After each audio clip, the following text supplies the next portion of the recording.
Aquaman 55, which is Kelly Sue DeConnick and Robson Roca on the art. I thought it was a solid issue. I think last issue suffered a little bit. This one was mostly action, but Roca was on art the whole issue, as opposed to last time it was kind of a shared duty with Jesus Marino.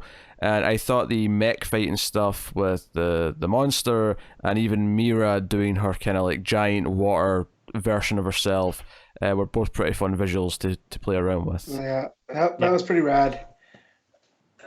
Kelly Sue's killing it with this like moments in this book. Because when she had the realization that Mara is the monster too, early on, and then you saw the mecha, you kind of knew what's happening. I wasn't expecting gigantic water mirror though. No, that was pretty cool. No, I think like because the mana inclusion into this run felt a little bit forced because of the whole Year of the Villain stuff in places. But I think this issue was the one that I just completely forgot why he was here and just kind of enjoyed. I still found all the time that the Mech Manta Daddy was talking was kind of just, I wasn't feeling it at all. It feels off. Yeah, all of the conversations just felt off, like Matt said. But the action was great, so it kind of made up for it. Yeah, I mean, it didn't really bother me in this issue, but at the same time, I didn't really like it either. It was just kind of, it's there, it's doing what it's doing. And everyone's kind of banded together. There's some nice pages there when Arthur kind of comes through the water when they find him again. He kind of, there's this great page of all these like thin, like, vertical panels of him like sort of rising to the surface, which were really pretty. And when he gets out of the water, it's literally Mira with a giant water hand holding him. So they finally have kind of their reunion, and they get a few words with each other sort of mid-fight. Of course, Mira, after draining herself by fighting the mech along with Aqualad, who kind of like has to sort of join alongside her to have enough power, at the end of the issue she collapses, and we end in a bit of a cliffhanger of like, oh dear. So it's entirely possible she might miscarriage. I feel like that's what we're kind of teasing here.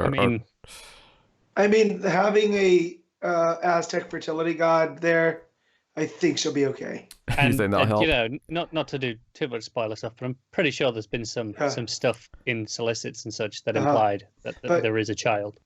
But not everyone's crazy like us, Connor. So yeah, that's true.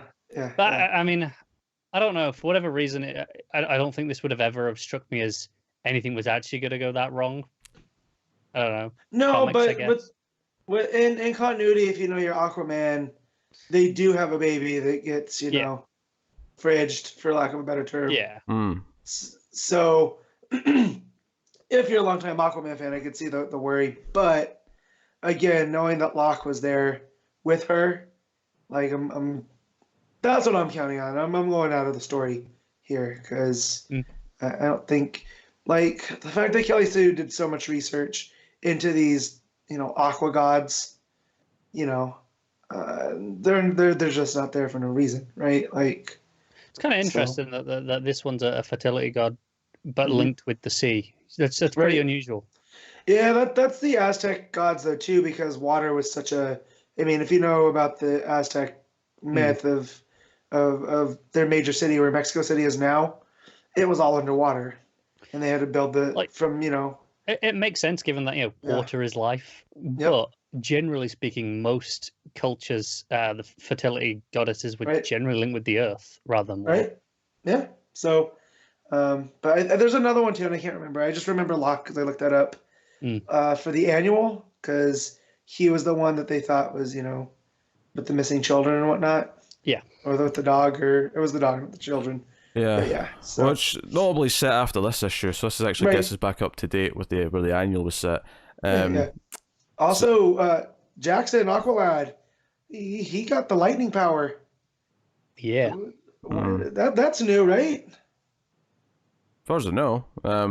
Yeah. I haven't seen him use it before. I will say, just on the art as well, obviously the monster stuff looked really good. I also really liked the panel where it's just before he goes even bigger than he was before, because as we find out, the hatred in the fighting is actually just making the monster stronger and stronger. But there's the page where he kind of smiles as he's starting to turn into the monster again, and the tentacles are coming around his face. I thought that panel looked in particularly very good. No, I mean, this was all art and action for the most part. Not a whole lot in terms of sort of writing beats. I mean, there's a couple of good moments, don't get me wrong, but like this was all about the spectacle, and I think the spectacle actually paid off. There was moments where Mecha Manta was just like standing in the water, and the water was only up to its knees, and the scale felt quite good, which is nice. Cool. So, yeah, and that was the thing about Mara and the monster that he is that it's drawn to the hatred, and so I think that's curious as to see exactly why he showed back up, because it wasn't just because of Manta. No, right? He was coming before Manta. That was well established, I think. So we'll see where that's going. I mean, this is really good Aquaman, though. Like we're very fortunate that Aquaman's kind of on the rise right now. Yeah, Aquaman's actually been pretty solid for the most part since Rebirth started, and that's kind of a weird thing to say, because Aquaman doesn't necessarily deserves always, it. Get to the top of the pile in that sense. Yeah. Mecha Manta's head gets swiped off by Mira. Yeah, because it's more like a ejection, because basically Black Manta's gonna take himself out. You know, like almost like a kamikaze kind of thing, but the AI that is his dad won't let him, because he says as dad he outranks Captain.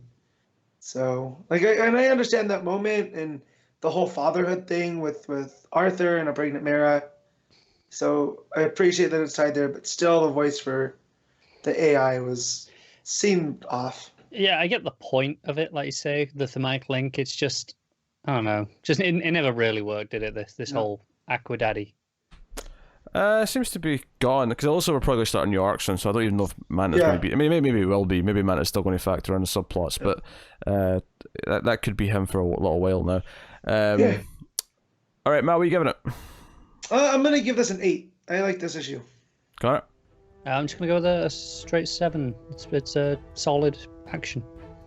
Yeah. I'll go with 7.5. I'll split the difference.